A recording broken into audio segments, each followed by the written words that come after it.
Hoy hemos convocado desde la presidencia de la Comisión de Libertad de Expresión a una reunión de carácter informativo porque las circunstancias que son por todos conocidas y que no solamente han conmovido la opinión de este Parlamento, sino en buena medida la de la sociedad argentina, dan cuenta de la existencia de una investigación que tiene como epicentro la actividad delictiva de un grupo de personas que han sido calificadas en el marco de una asociación ilícita, que en apariencia han llevado adelante tareas de inteligencia, de contrainteligencia, de espionaje, de influencia en distintas causas judiciales, incluso con la eventual implicación de servicios extranjeros.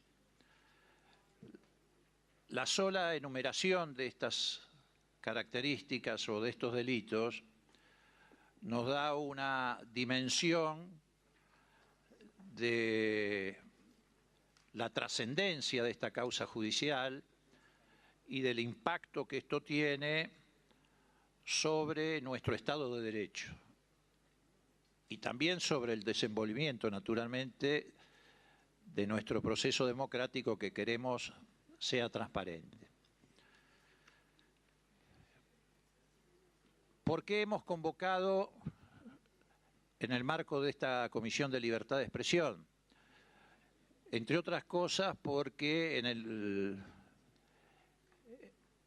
el devenir de esta causa aparecieron tareas de inteligencia, de contrainteligencia, de espionaje, de seguimiento, sobre periodistas que ejercen su labor y que de algún modo, a través de este accionar, se ven hostigados, limitados y fundamentalmente coaccionados.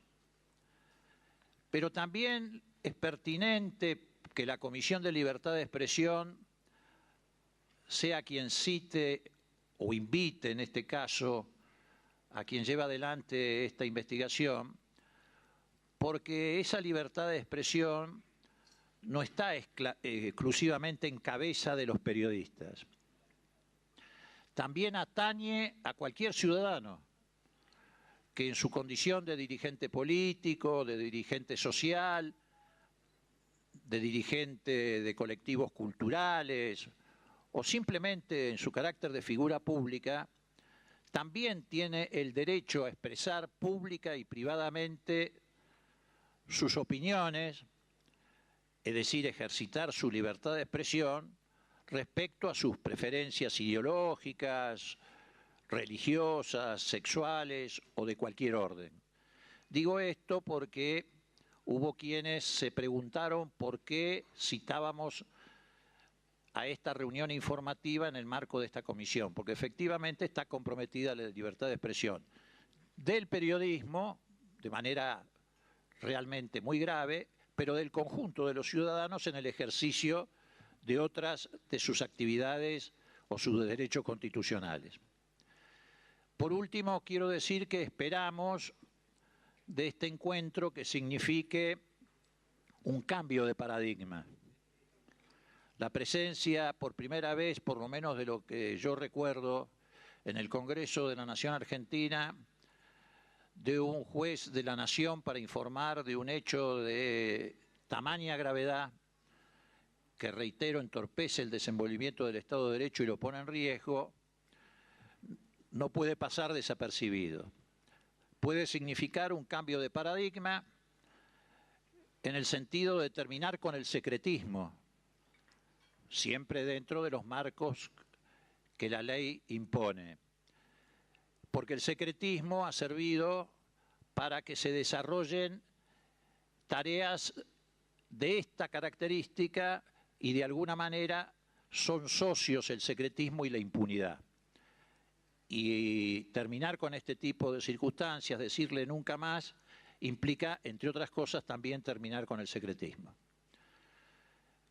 La mecánica de la reunión va a tener las siguientes características. Le vamos a pedir al doctor Alejo Ramos Padilla, a quien agradecemos profundamente su predisposición para venir a informar al Congreso de la Nación Argentina, que haga una exposición inicial sin límite de tiempo, usando todo el tiempo que él considere necesario para volcarle al Parlamento argentino la información que estime que puede brindarnos a nosotros y a través nuestro al conjunto de la sociedad. También quiero agradecer la presencia de magistrados, de fiscales, de representantes de entidades de abogados y de abogados que se han acercado para acompañar esta audiencia y naturalmente quiero agradecer al periodismo, que es un vehículo esencial para que nosotros podamos llegar como Congreso, como legisladores, al conjunto de la sociedad argentina. El doctor Ramos Padilla va a hacer su exposición y una vez que concluya, los diputados van a estar habilitados a formular las preguntas que estimen convenientes. Subrayo los diputados. Esta audiencia tiene, por supuesto, carácter público, no podía ser de otra manera, pero el reglamento es muy claro acerca de que la participación a través de preguntas o comentarios o reflexiones solamente es potestad de los diputados. Desde ya, cuando llegue ese momento, le vamos a pedir a los diputados que se identifiquen para volcarlo en la versión taquigráfica. Así que, reiterando nuestro agradecimiento al doctor Ramos Padilla, le damos la palabra. Tiene la palabra, doctor.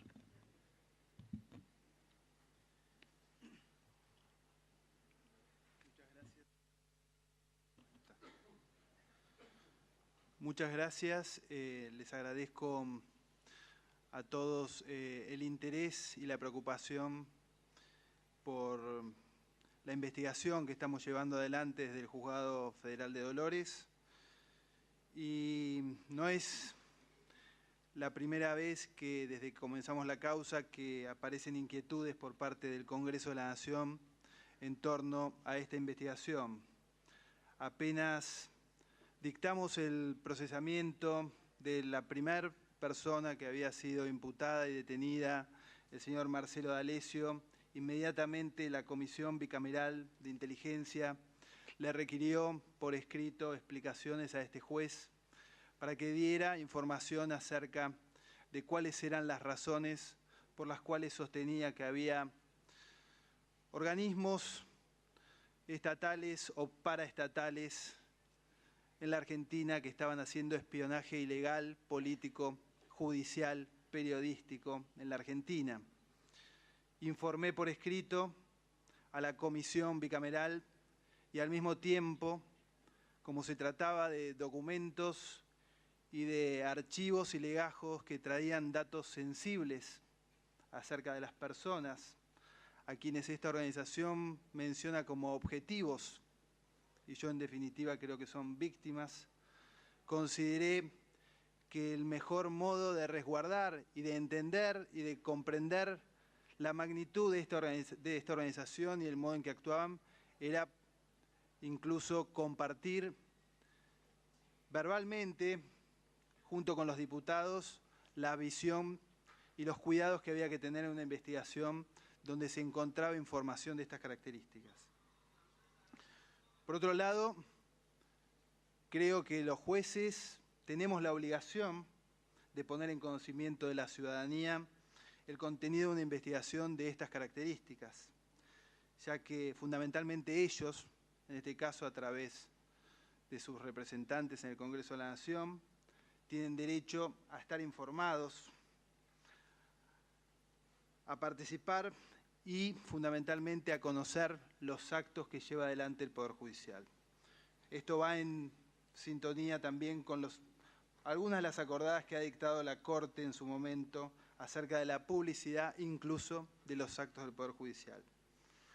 Por otro lado, tengo que señalar que a esta altura de la investigación no hay afectación alguna a la Ley de Inteligencia Nacional, ya que la AFI y el Ministerio de Seguridad informaron que el imputado, a quien se le secuestraron gran cantidad de archivos de inteligencia, no es agente ni funcionario público.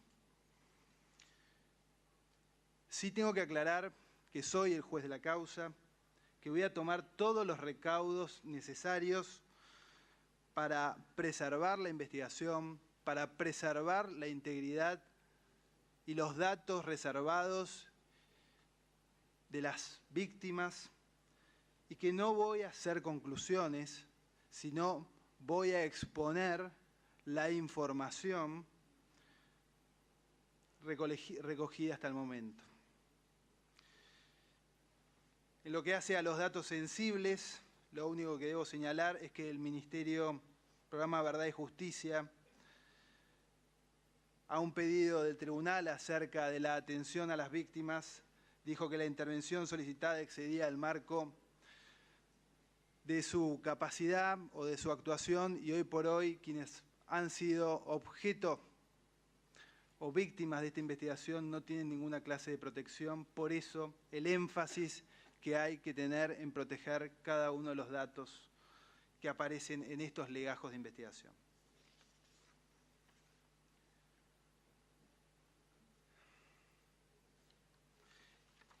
Esta investigación, pero la actuación también del Congreso de la Nación y creo que de todas las instituciones, lo que busca fundamentalmente es proteger la actividad de los periodistas, proteger la actividad de los jueces, proteger la actividad de los fiscales y de la ciudadanía en general, pero digo de ellos porque ellos pueden haberse vistos afectados por esta maniobra de espionaje ilegal llevada adelante por las organizaciones de esta envergadura.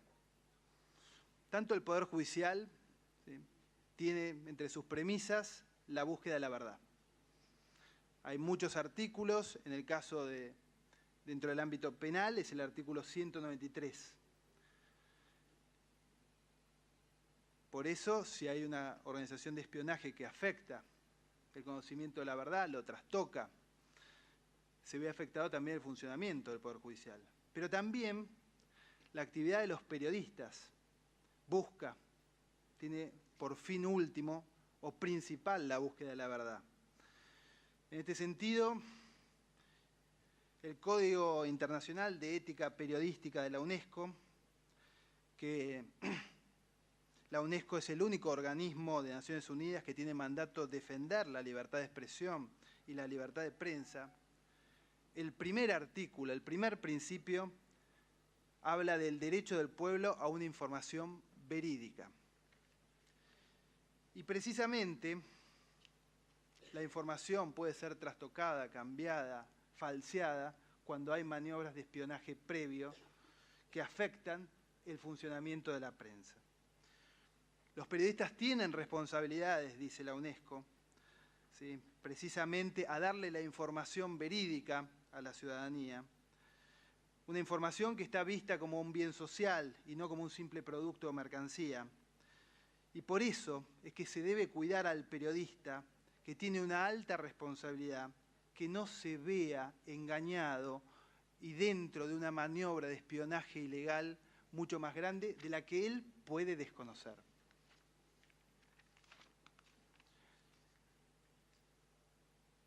Hay muchos artículos y muchos códigos que hablan acerca del funcionamiento del periodismo y también del funcionamiento del Poder Judicial. Me llamó la atención el Código de Ética del Colegio Dominicano, que en el artículo 47 decía: se consideran actos violatorios a la ética profesional, además del soborno, la extorsión, el cohecho, la actuación confidencial para los servicios secretos y organismos de inteligencia.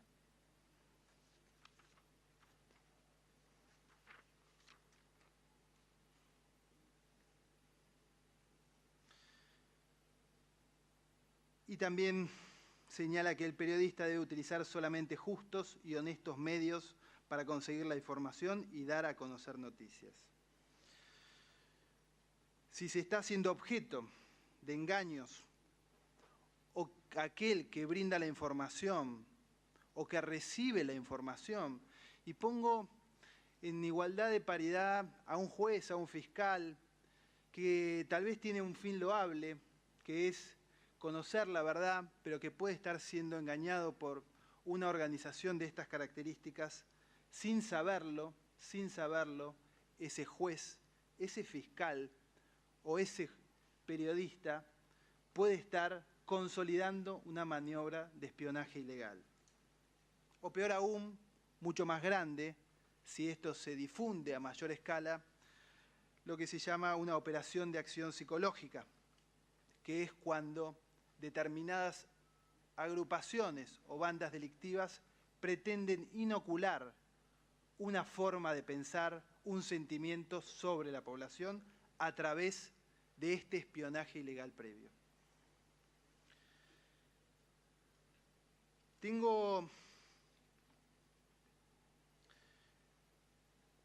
Me siento en la obligación de contar cómo fue iniciado este expediente e incluso cómo fue informado este expediente durante un largo tiempo. Esta causa se inicia con una presentación el día 28 de enero de este año del señor Pedro Echeves, donde daba cuenta de una extorsión en curso, una exigencia de dinero, donde acompañó 14 horas de audio, videos, imágenes, y formuló una querella donde indicaba directamente a un juez y a un fiscal en el pedido de extorsión, en el pedido de dinero. Quiero decirles que nunca creí que un fiscal de la Nación pudiera estar pidiendo dinero por quien creía y que decía públicamente era un agente de la DEA. Pero la investigación y la extorsión estaba en curso. Se dispusieron inmediatamente medidas de prueba que tenían que ver con conseguir filmaciones en distintos hoteles, corroborar una reunión en el balneario de Pinamar, de CR, escuchar las 14 horas de grabaciones y al mismo tiempo dispusimos en ese mismo momento la intervención telefónica del señor Marcelo D'Alessio.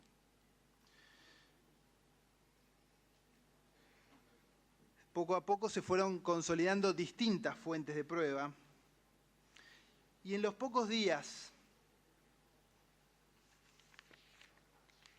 que duró esa intervención telefónica, no me estoy refiriendo a la prueba aportada por la querella, del teléfono, de lo que se llama el teléfono de línea, no las conversaciones WhatsApp, pudimos ver solamente con 10 días, ¿sí?, varios hechos que nos daban cuenta de la posibilidad de que esta organización cometiera varios delitos de manera simultánea y de todo tipo.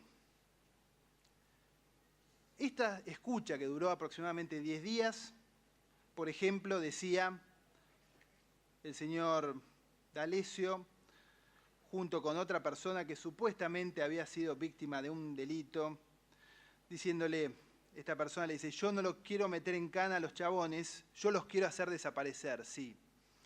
Y el señor D'Alessio contestaba, yo me dedico a eso, escúchame bien lo que te digo, yo me dedico a esto, a estas cosas, yo me dedico a esto. Lo primero que tenés que hacer cuando querés pasar un mensaje es esperar una semana o 10 días. Y te explico por qué.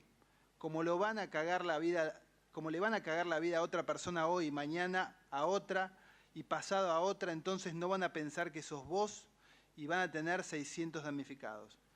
Lo primero que tenés que hacer es saber jugar al ajedrez. Y cuando nadie piense ahí, vas a caer vos. Si querés, podés caer vos en persona. ¿Listo? ¿Me entendiste? Lo primero que hay que hacer es saber contar hasta 10 y manejar los tiempos. Lo segundo, tenerlo en el radar para que no se vaya al barrio. Lo tercero, hay que hacer un listado de todo.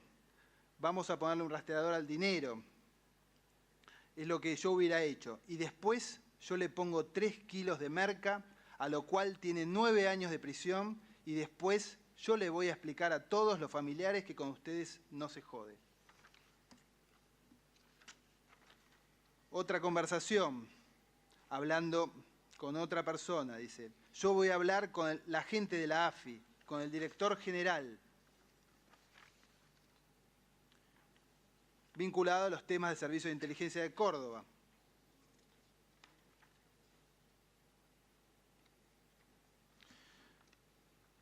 Otra cuestión vinculada a una usurpación. Bueno, empecemos a ver la plancheta, de quién carajo es, no es de nadie, lo usurpamos, hacemos un usucapión, hacemos un juicio de escrituración, porque, ojo, es una de esas, nos manoteamos 4 hectáreas y que se vayan todos. Instalamos a los morochos adentro, ponemos una mina embarazada, etcétera, etcétera, etcétera. La maniobra que tendría que ver eventualmente con una usurpación. Quiero decir que estos fueron 6, 7 días de lo que reflejaban las intervenciones telefónicas, no al WhatsApp, sino a lo que comúnmente se llama teléfono de línea. Sin embargo, en una de estas conversaciones, la gente de prefectura que estaba interviniendo nos hizo saber que se podría haber filtrado el allanamiento que nosotros estábamos previendo. Como era una maniobra dinámica, estábamos investigando una posible extorsión y el momento en que se iba a hacer el pago, se seguía diariamente las conversaciones entre quien hacía la exigencia de dinero y quien eventualmente la tenía que dar. Así que se libraron órdenes a distintos jueces, a jueces en Mar del Plata, porque el encuentro podía ocurrir en un restaurante conocido ahí en Viento en Popa. Se libraron también órdenes a Capital, porque también el encuentro podía ocurrir en una galería de Capital. Y también se dispuso, al juez Villena se le reclamó que se autorice al tribunal a hacer un allanamiento entre los días 6 y 8 de febrero. Esa información se habría filtrado, lo que motivó que directamente fuera yo a hacer el allanamiento, junto con 2 secretarios y una pequeña comisión de prefectura. Y ahí es donde cambia el objeto de la investigación 180 grados. 180 grados.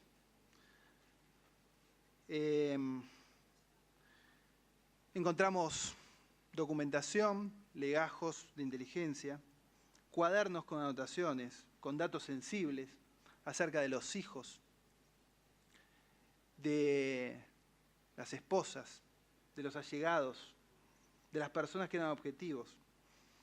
Elementos de espionaje, tales como cámaras ocultas, entre llaveros, drones.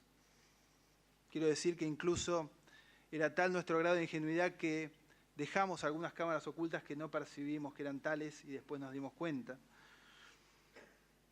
Un arma que llamó la atención de todos los que estaban ahí, ¿sí? Yo de armas no conozco, una Tel-Tec con 16 cartuchos de repetición, que para ingresarla seguramente hay que tener algunos permisos especiales. Y tal vez la explicación más clara de todo eso, y lo puedo resumir muy sencillamente, porque la dio el propio D'Alessio, de por qué había cambiado el objeto de la investigación cuando fuimos, confundido de que yo era el juez de Lomas, que había dictado el exhorto para autorizarnos a nosotros a hacer el allanamiento. Él fue a resistir el allanamiento y lo resistía de este modo.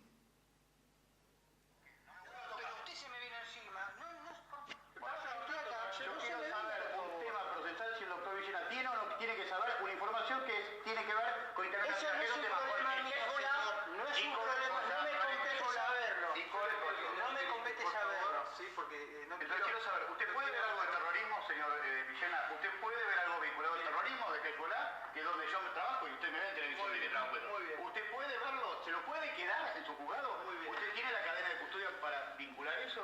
Fue mi vida. Está bien. ¿Me entiende lo que le quiero decir, doctor? Sí, lo entiendo perfectamente.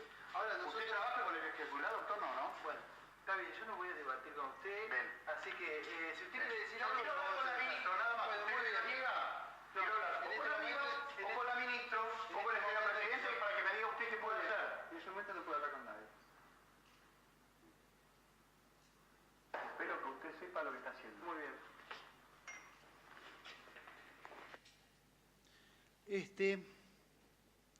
Y el siguiente también del mismo tenor. Lo ve. Escúcheme, esto no es una cuestión de sintonía ni de sintonía. Nosotros vamos a cumplir con aunque insista, diga el nombre que usted diga, si no hay posibilidad alguna de que Solamente no hagamos el quiero proceso. saber si está autorizado o no para ver cierta información. En este momento usted no puede hablar con nadie. ¿Fui claro? Sí. Cuando le dice con la mano pega también. Bueno, perfecto. ¿Nos quiere acompañar? Venga, vamos. Quiero mostrar con esto, ¿sí?, que el primero que dijo que llevaba adelante investigaciones sobre terrorismo, narcotráfico, hay otro audio donde dice que también llevaba investigaciones para un fiscal, fue el propio D'Alessio.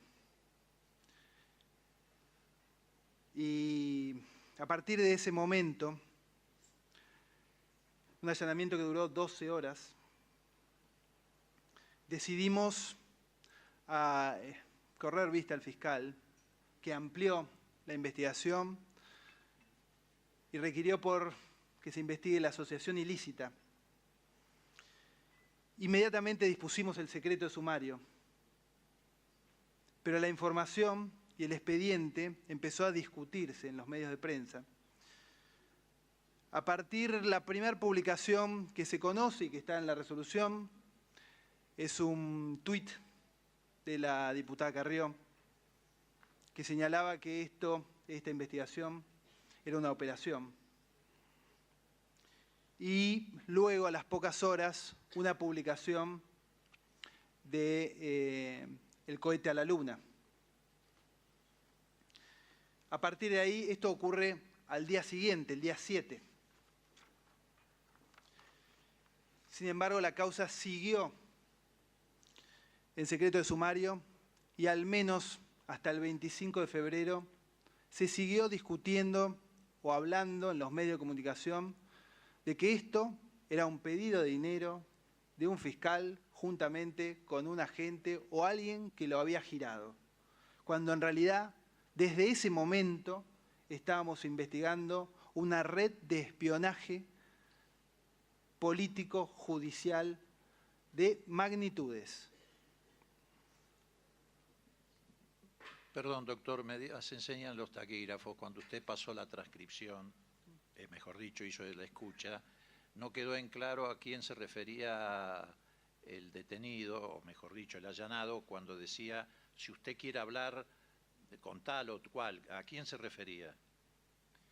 En ese momento era el momento del ingreso y el señor D'Alessio creía que yo era el juez Villena, que había firmado precisamente la orden de allanamiento.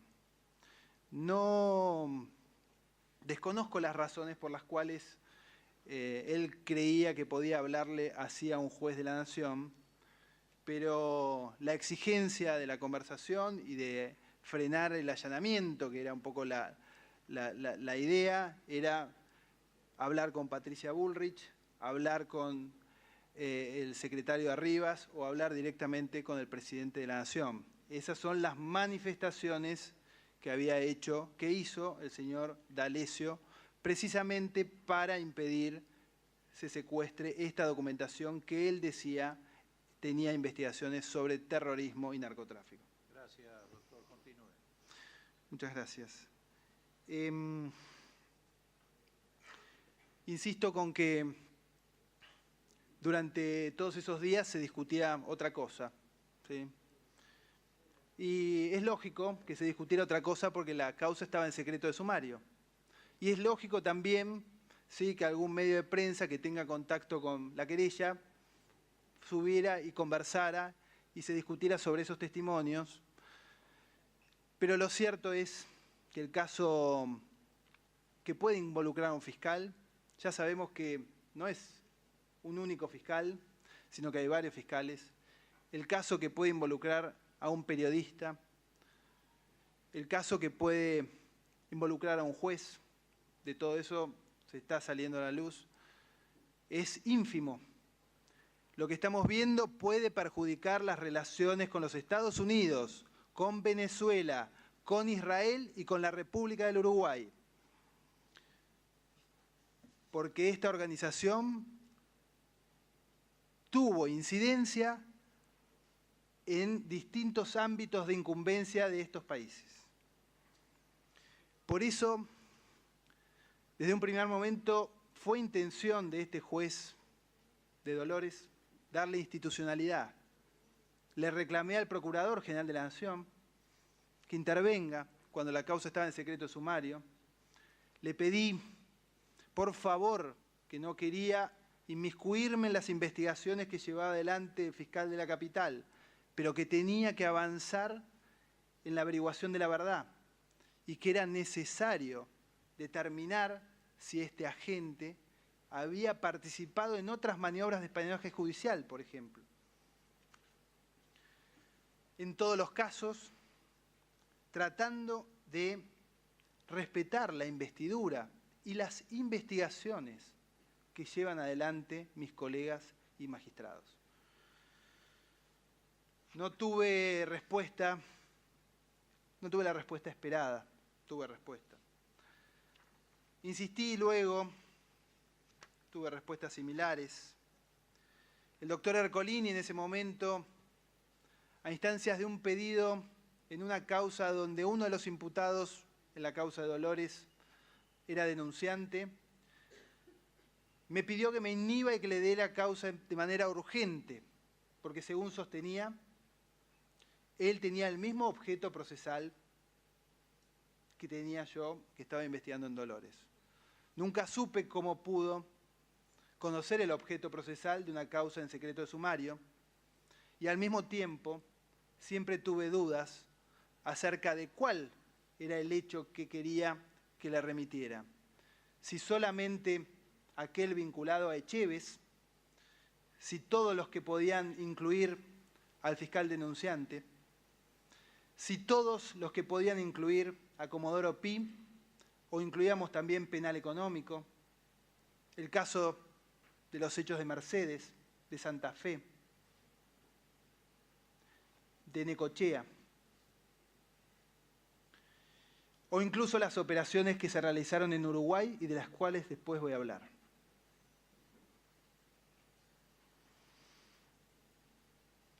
Por eso no era sencillo y no es sencillo resolver este incidente de competencia en el cual todos quieren una investigación y ni siquiera delimitan el objeto procesal.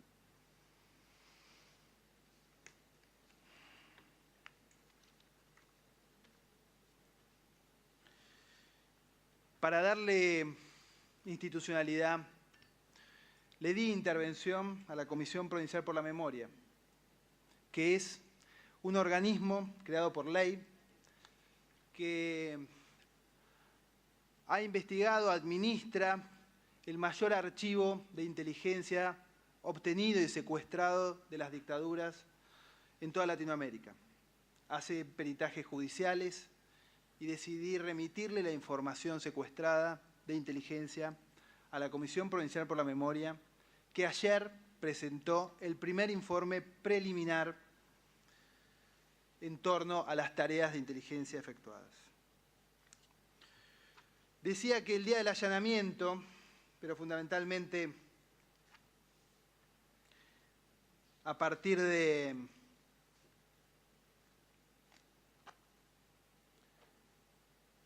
que se hizo pública la resolución, porque tuve que levantar el secreto de sumario a pedido del juez Ercolini y dictar una resolución lo más rápido posible, el objeto de la investigación ya era claro y distinto de la posible, como dicen en términos llanos, no era que se había girado a un fiscal. Estábamos analizando la actividad de agentes o exagentes de inteligencia, orgánicos o inorgánicos, pertenecientes o con vínculos con agencias nacionales e internacionales, que estaban llevando adelante operaciones de espionaje ilícitos vinculados con la actividad de los poderes judiciales, los ministerios públicos, nacionales y provinciales, las fuerzas de seguridad nacionales y provinciales, los poderes políticos y los medios de prensa.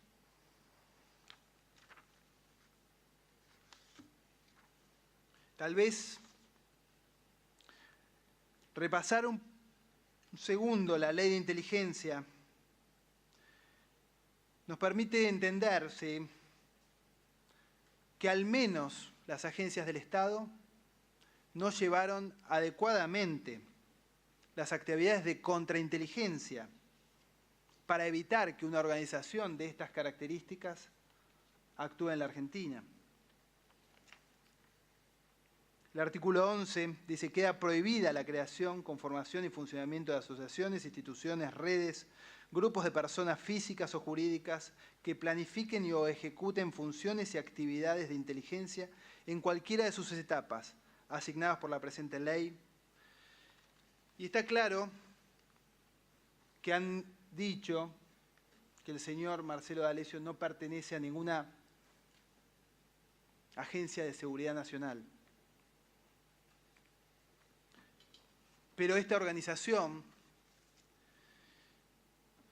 que hay datos de los cuales demuestran que viene funcionando hace muchos años, tal vez el dato más concreto que tenemos de los últimos días es el procesamiento que dictó el juez Rodríguez en torno a un hecho del 2016.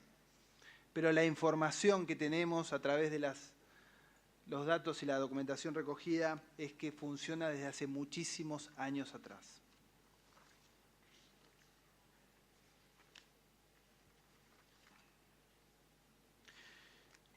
Los organismos de inteligencia, obviamente, las organizaciones paraestatales de inteligencia mucho más lo tienen prohibido, no pueden obtener información sobre opinión política, adhesión o pertenencia a organizaciones partidarias, sociales y sindicales.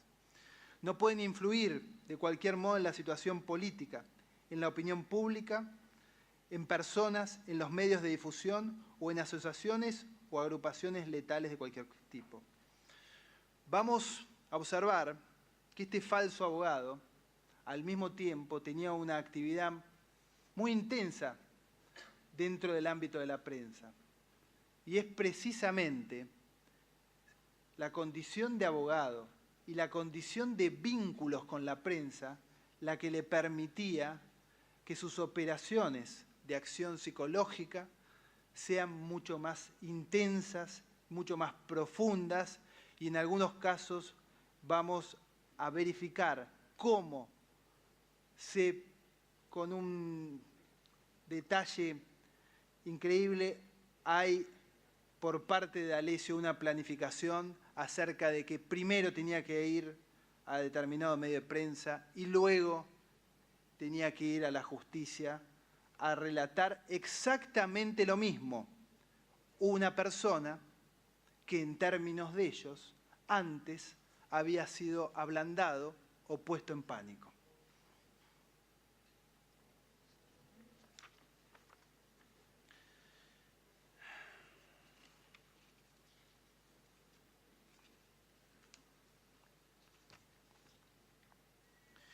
La metodología,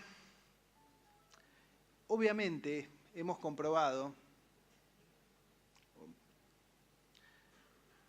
muchas de los modus operandi de esta organización a través de la documentación, y eso se ha señalado en la resolución. Eso no quiere decir que la actividad de espionaje ilegal que realizaba esta organización tampoco no tuviera también otros fines, como el de obtener dinero, apropiarse de dineros de empresarios, de empresas nacionales o extranjeras.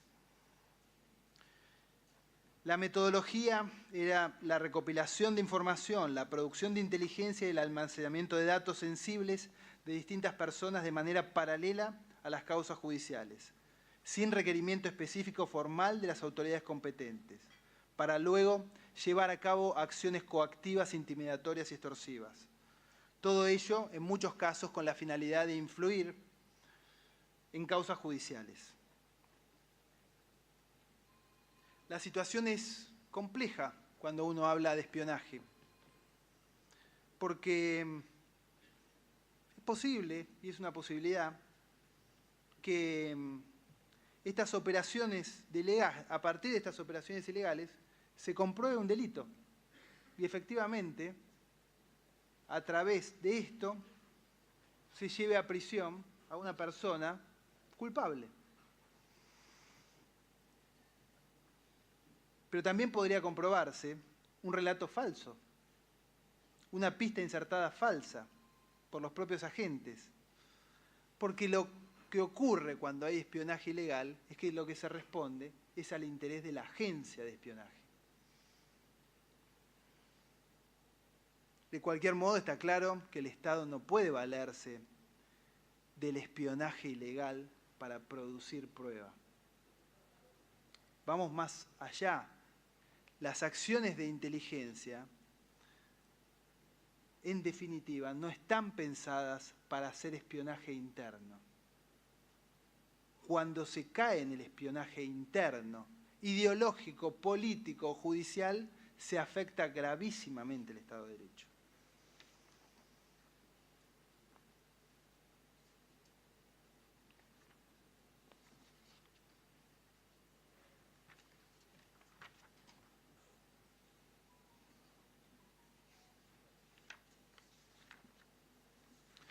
Por eso, y en otro orden de ideas, no era casual que el señor D'Alessio apareciera tanto en los medios de comunicación y tuviera estas relaciones permanentes con agentes de prensa, con medios. Pero insisto, eso no quiere decir que aquel periodista o aquel juez que recoge ese testimonio sea parte de ese espionaje ilegal. Lo que lo va a hacer parte de ese espionaje ilegal es el conocimiento de que formaba parte de ese engranaje ilícito y que estaba consolidando la maniobra de espionaje iniciada anteriormente. Hay muchos jueces, fiscales, periodistas que seguramente fueron engañados en su buena fe. Fueron víctimas también de las maniobras de espionaje. Y agrego legisladores, y agrego funcionarios públicos.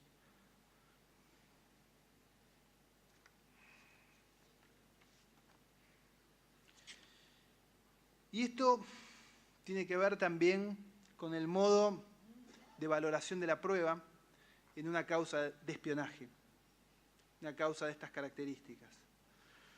Hemos visto, por ejemplo, en la causa AMIA, que en un primer momento se dijo que se iba a solucionar en pocos días, el juez que intervenía, cómo esa causa fue un derrotero que pasó por miles y miles de hipótesis, aparecían testigos que decían una cosa, otra. Algo similar pasó con la causa en la que se investigaba a Jorge Julio López. Y es precisamente por la actividad del espionaje ilegal donde aparecen testigos falsos, pruebas falsas, que impiden la actuación de la justicia. En este caso, hubo un claro ejemplo que motivó al tribunal a sacar una resolución. En una de las conversaciones se decía que la plata que se le había secuestrado al secretario de Obras Públicas, López, en realidad había sido cambiada y que no estaba, que eran billetes falsos.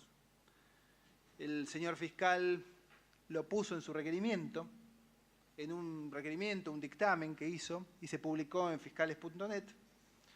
Y eso motivó a que todo el Tribunal 1 de la Capital Federal, junto con las partes, tuviera que ir a constatar si efectivamente esa plata había sido cambiada o no había sido cambiada.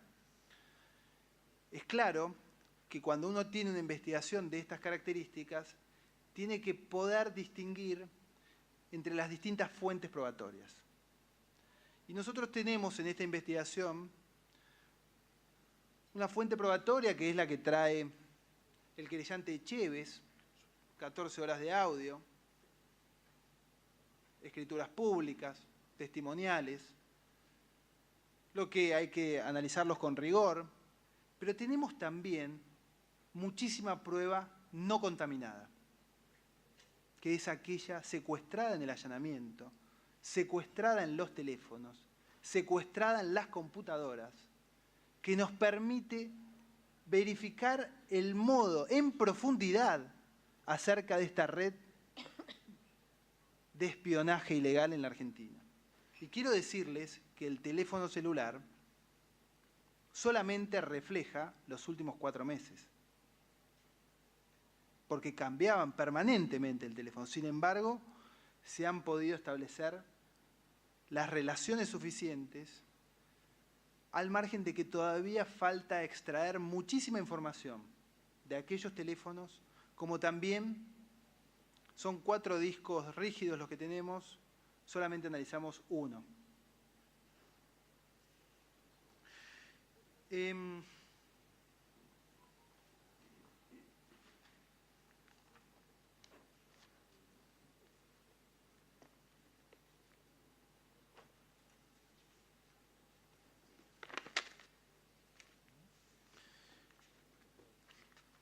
Sí me voy a empezar a referir acerca de la documentación hallada en el domicilio de Marcelo D'Alessio. Creo que el mejor modo de comenzar a explicar de qué se trata la documentación hallada es una suerte de currículum, síntesis de investigaciones actuales, producido el 25 de febrero de 2018, donde menciona las actividades que llevaba adelante esta organización, como una suerte de presentación para alguna.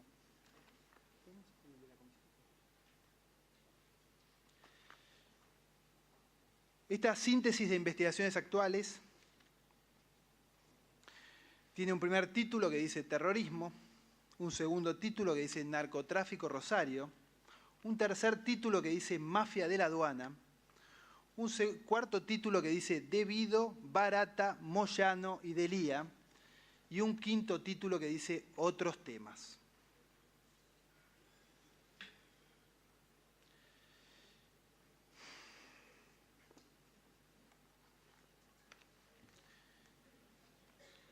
En la síntesis de las investigaciones actuales, comienza por terrorismo, en el punto primero dice detección de una delegación comercial iraní clandestina con asiento en Montevideo, República Oriental del Uruguay.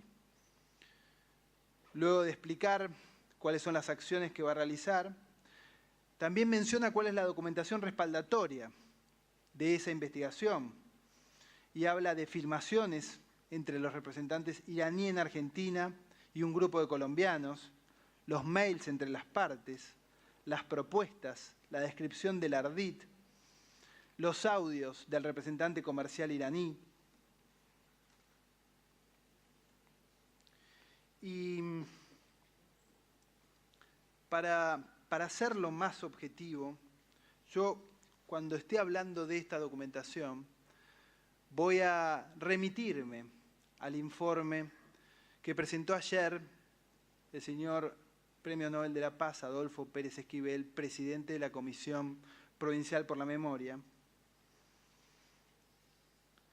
que refiriéndose a este caso y a esta documentación que aparece en la síntesis de investigación, pero que también aparece en otros documentos, hace referencia a presuntas prácticas de espionaje ilegal en territorio de la República Oriental del Uruguay ante supuestos actos de terrorismo. Son las carpetas Oriente-Irán, y ahí se observa una reunión de información y de análisis de inteligencia respecto a la supuesta actividad comercial de empresarios uruguayos, argentinos, colombianos e iraníes. Insisto, estamos hablando de una organización, al menos paraestatal, no reconocidos sus agentes como parte del Estado argentino, con vinculaciones de todo tipo. La carpeta Irán contiene diversos formatos de archivos, imágenes, video, información comercial, bancaria. Allí se presenta un resumen de una posible actividad de inteligencia realizada tanto en territorio argentino como uruguayo.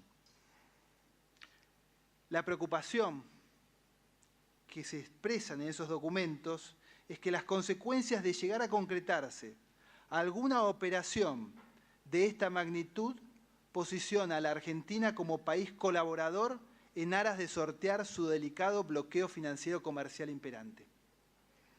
Es dable destacar que es Estados Unidos quien volvió a imponer dichas restricciones y la participación del veto de un préstamo dado por el Fondo Monetario Internacional tiene que ser solicitado por el 40% de los países accionistas. Estados Unidos cuenta con la mayoría accionaria individual con el 16,5% de esos votos.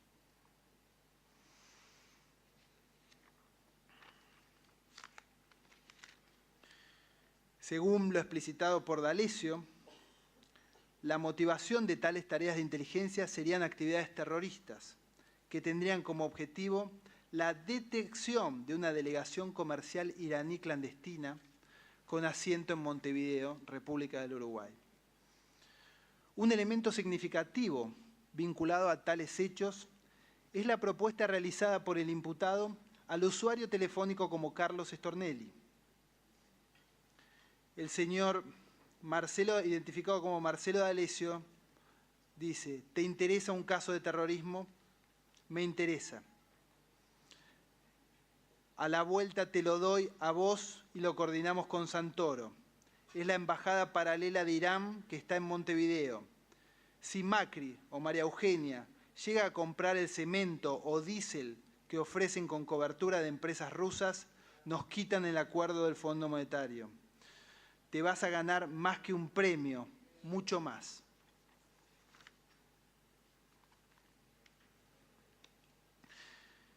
Esta síntesis de investigaciones actuales continúa con las investigaciones de estas características de narcotráfico en Rosario. Y acá se habla que para llevar adelante esas acciones se utilizaron cámaras ocultas con uno de los principales actores locales, lo que demuestra la actividad en el terreno, en el campo, detecciones de filtración de inteligencia, detalles migratorios, detalles de celdas, filmaciones aéreas y capturas fotográficas. Insisto, recordemos que no se trata de un agente o funcionario público estatal.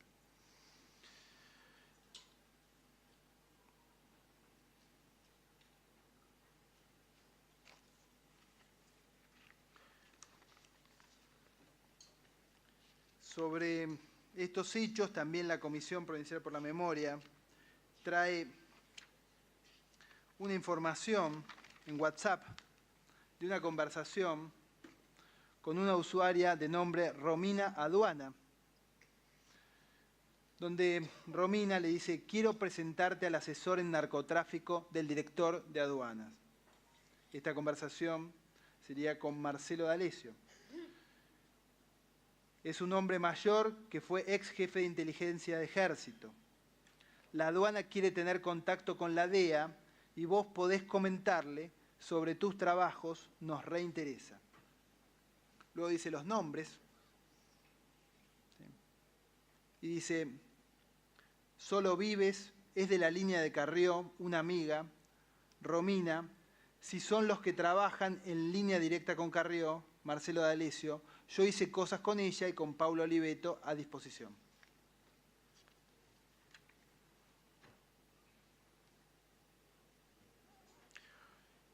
La siguiente presentación que se hace en la síntesis de investigaciones actuales, es decir, las investigaciones al 25 de febrero del 2018, dice Devido, Barata, Moyano y Delía.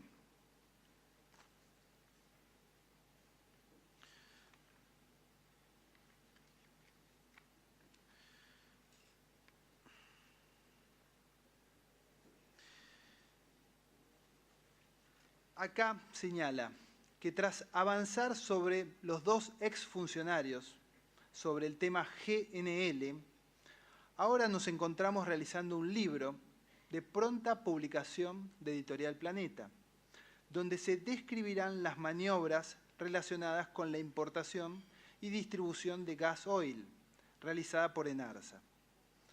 A partir de la publicación, entendemos que el Juzgado Federal deberá citar al autor y a sus fuentes que colaboraron en OM para avanzar una investigación sobre el mayor desfalco de la historia argentina. Documentación respaldatoria, 1 año y medio infiltrado entre los diferentes directores de Enarsa, testimonios de arrepentidos, material informático de la empresa. Que estuvo infiltrado en Enarsa es un hecho que también surge de las grabaciones acompañadas por el señor Echeves, donde señala, señor D'Alessio, haber estado durante 1 año y medio para darle información a la NSA. En esa causa, GNL prestó declaración testimonial y aportó documentación. Y recientemente, el viernes, el juez Sebastián Ramos procesó al perito David Cohen, que había realizado un informe pericial sobre los costos de transporte de GNL.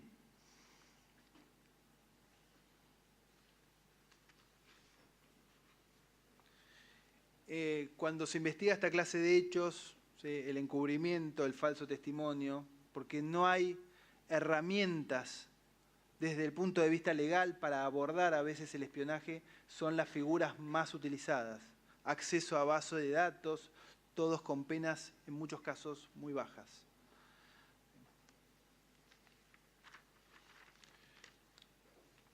Y luego aparece un punto quinto, otros temas.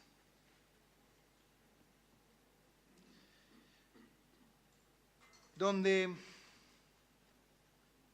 el primer punto dice conformación de pensamiento y acciones de Elisa Carrió.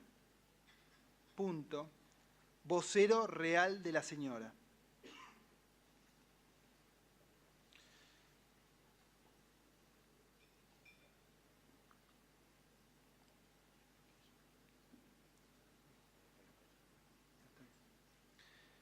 El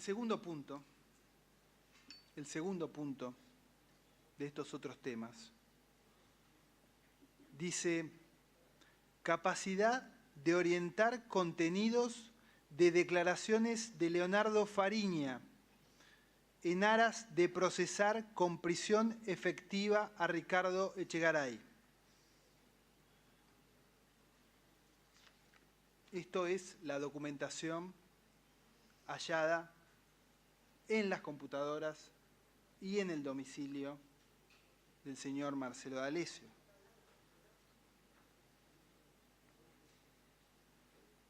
Otro de los puntos habla de la relación de ex asesores presidenciales de época K con el puerto Quequén.